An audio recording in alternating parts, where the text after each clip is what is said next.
My name is David, and we are going to talk about living in Metro Manila by comparing two different areas. One is Trump Tower in Makati, and the other is Eastwood in Quezon City. The elephant in the room is why Trump Tower? Before we talk about why I picked Trump Tower, let's make one thing clear. Donald Trump doesn't own the building. He didn't buy the land. He had nothing to do with the construction. In 2011, while Donald Trump was on a TV show called The Apprentice, a licensing agreement was made to put his name on the building. Why the heck would somebody want Donald Trump's name on a building? Because it had a cachet to it, and it meant they could charge more for the condos in the building. That is what his name bought, and that is why it was put on the building. I believe that if Donald Trump knew about the deficiencies in the building, he would ask for his name to be removed from the building. Again, I am not criticizing Donald Trump. I am not praising Donald Trump. I simply believe that there are some red flags with a building that he doesn't own, and that if he was aware of them, he would no longer want to be associated with the building. But let's take you on a tour of Eastwood. Let's take you on a tour of Trump Tower, and you can decide for yourself. Let's look at the cost between Trump Tower and Eastwood with regards to a one-bedroom unit. It would cost you $300 a month to rent a unit in Eastwood, fully furnished. In Trump Tower, that one bedroom would cost you $1,200 or more per month for a furnished unit. What do you get for that $1,200? You get an incredible exercise facility and a fantastic pool. It's also going to be a bigger unit. Some of the buildings in Eastwood have pools, but they're not as glamorous as the pool in Trump Tower. Some of the buildings in Eastwood have little gym areas, but they pale in comparison to what is at Trump Tower. With respect to things like electricity, it's going to run you $100 per month in Eastwood, probably more in Trump Tower because the unit is going to be a bigger unit. Same thing for water. It's $10 a month in Eastwood.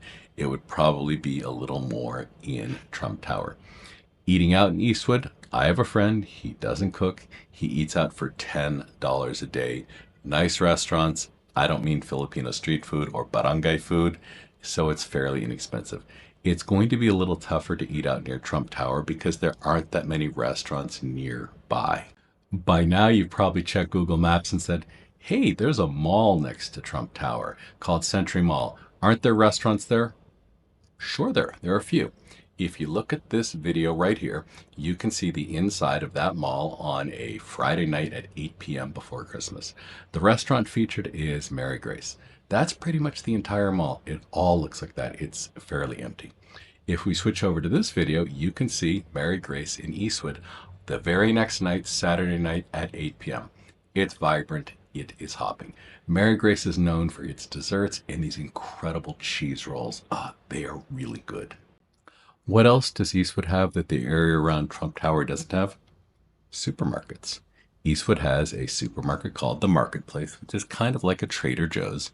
Eastwood also has a Robinson's, a standard supermarket.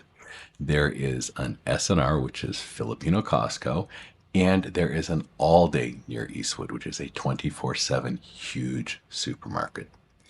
Eastwood has a repertory theater, a movie theater, a bowling alley, and there are pool tables in the bowling alley. There is a pool hall in P. Burgos. The difference between the pool tables in Eastwood is those would be non-smoking. The pool tables in P. Burgos would probably be in a smoking facility. The one difference between the two areas is smoking. Smoking is not allowed in the condos in Eastwood. Smoking is allowed on the balconies of the condo in Trump Tower. You can smoke on your balcony in Eastwood. You may get busted by security. I don't know what they do, but it's technically not allowed. You can't smoke in the bar area of Eastwood. There are also designated smoking areas around Eastwood where people can't smoke. Vaping, open season on vaping. As long as you're outside, you can vape and nobody's going to care. Because Trump Tower is situated near P. Burgos, you can smoke openly outside if you are a Westerner. If you are a Filipino, you might get a ticket for smoking outside. How do I know this?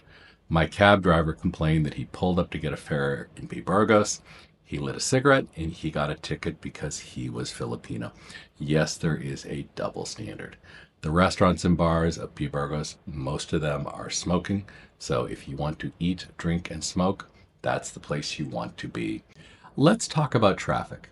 Where this applies to Trump Tower is if you want to go to restaurants that are non-smoking, such as you would get at Rockwell or Greenbelt, you're going to have to hop in a vehicle and spend a little bit of time in traffic. In Eastwood, I don't encounter traffic because it's self-contained. This week, I had to travel back from St. Luke's, which is a hospital at BGC, and I did spend about an hour in traffic getting home. I will be in traffic December 28th because I have an event to go to at Mall of Asia. It's going to be Mall of Asia near Christmas. It's going to be a madhouse in traffic. It's going to be insane. For the most part, if you live in a community where everything's provided to you, you're not sitting in traffic and you're avoiding the pollution associated with traffic. And by pollution, if you look at the front of the Trump building, which you can see in this video, it's on a busy street. There are jeepneys, there are tricycles, and there are commercial vehicles, including cement trucks. They all traverse in front of the Trump building. These aren't allowed in Eastwood. Eastwood, BGC, Rockwell, many of these other communities do not allow such vehicles. You're not going to be smelling pollution in Trump Tower. You're not going to be hearing the noise because they have excellent ventilation and excellent windows. But the minute you come out of the building, you are faced by a little bit of traffic reality. The other thing about the Trump building is there's no barrier between it and the rest of the city. There are people begging for money right outside. If you keep going down, there are people selling flowers at the stoplights. You're not going to see that at Eastwood. I recognize poverty is everywhere in the Philippines, but you're not going to see the same level of begging at a BGC or Circular Verde or the Grove. One of the nice things about living in a more urban area is that you have a better pool of people to date. This is one of the things I point out to people who want to move to the province, that you move to the province, your dating pool is going to be very small. Well, how does this apply with Trump Tower versus Eastwood? In Eastwood, if I click on any kind of a dating app, I'm married, but the women near to me would be women who live around here, which is a large dating pool of working class women. There are also a lot of call center women, very smart. They speak English very well. And you've got a good group of people to date. You click on a dating app and you are in Trump Tower, you're going to get a lot of the people who are employed by P. Burgos and the Red Light District, because they are going to be the closest people who are matching to you. So who is the target audience for Trump Towers? It would be C-level executives who work in Makati in the financial district. It would give them a place to stay Monday to Friday, and then on weekends they could go home to their families who lived a little further outside the city in a house. Who else would want to live in Trump Tower? Well, people who are wealthy and enjoy the P. Burgos lifestyle. Yeah. The vast majority of us don't live near girly bar areas. We are family oriented, we have kids, or we are retired and have a more settled life.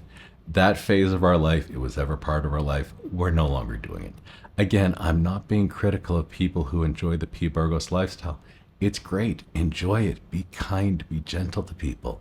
But for the rest of us, we'd rather kind of keep our distance. And this whole proximity to P. Burgos and not having things like a grocery store. How would you want your name on that building? So I think that once Donald Trump becomes president, he's going to call up the Philippines and say, take my name off that building. I have too much integrity to want to keep my name on a building that is camped out right next to the red light district.